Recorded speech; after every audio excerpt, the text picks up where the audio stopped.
Start. Ramakrishna Hari, Mumbai ते पंढरपूर पायी श्री संत रोहिदास दिंडी क्रमांक 24। मागच्या 8 दिवसामध्ये आम्ही ह्या पाटील परिवारांना भेट दिली। त्यांना सांगितलं आपली दिंडी ह्या मार्गावरून 1978 ते 2007 पर्यंत जात होती, पण मधल्या काही अडचणीमुळे आम्हाला जमलं नाही। पण आता या वर्षी पुन्हा एकदा आपला हा मुंबई ते पंढरपूर दिंडीचा जुना मार्ग मार्गी आहे। तर आपली दिंडी 45 एक लोक आपले वारकरी चालणारी आहेत। आपली दिंडी आपल्या या ठिकाणी दुपारच्या वेळेला नाव दिलंय हनुमान मंदिर, पण तिथे पण 2-3 दिंडी असतात ना, तर गर्दी नको म्हणून 2 जुलैला गुरुवार आहे। 2 जुलै म्हणजे बरोबर 1 महिन्याने गुरुवारी हनुमान मंदिर कोळखे गावाजवळ। तुमच्या ह्या घराचं नाव काय? घराला नाव नाही दिलं तुम्ही वास्तूला, ती हरकत नाही। कैलासवासी सावळाराम गणू पाटील स्मरणार्थ परिवार, म्हणजे सावळाराम गणू पाटील माऊली हे वारकरी संप्रदाय होऊन गेलं। त्यांच्या स्मरणार्थ कुठल्याही एका व्यक्तीचं नाव न लिहिता पाटील परिवाराच्या वतीने आपल्या वारकरी सेवेला अन्नदानाचा दुपारचा लाभ आहे। तुमचा मुलगा परवा भेटला होता ना मागच्या 4 दिवसापूर्वी?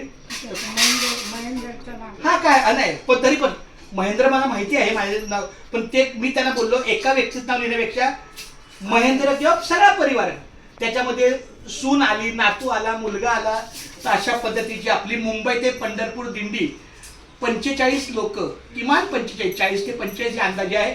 ते इथं येतील दुपारी साधारण 12 वाजता येतील आणि 1 वाजेपर्यंत जेवण होईल आणि 2 वाजता इथून निघतील। संध्याकाळी आमचा मुक्काम आहे नडाळला। तर ही हात लावा। पुंडलिक वरद हरी विठ्ठल श्री ज्ञानदेव तुकाराम पंढरीनाथ भगवान की जय। अशा प्रकारे ही दिंडीची जाहिरात यांच्यापर्यंत पाटील परिवारापर्यंत पोहोचवलेली आहे, त्याची त्यांनी निश्चित काळजी घ्याल।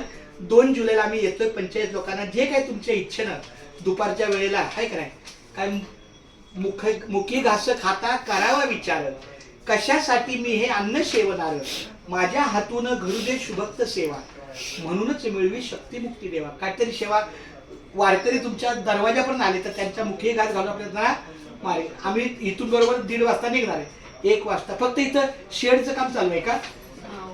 हा, म्हणजे अजून 1 महिना आहे, म्हणजे कमीत कमी वारकऱ्यांना पाऊस आला तर अडचण नको, किंवा काय बसतील इकडे तिकडे म्हणा, पण तरी सुद्धा शक्यतो आम्ही कुठल्याच हुंबऱ्याच्या आत जात नाही।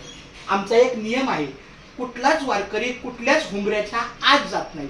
जे आहे ते वाटचालीतच, बाहेरच वाटचालीत। आम्ही बाहेर येणार, बसणार, मग तुम्ही काय जे काही ओवाळणी करायचे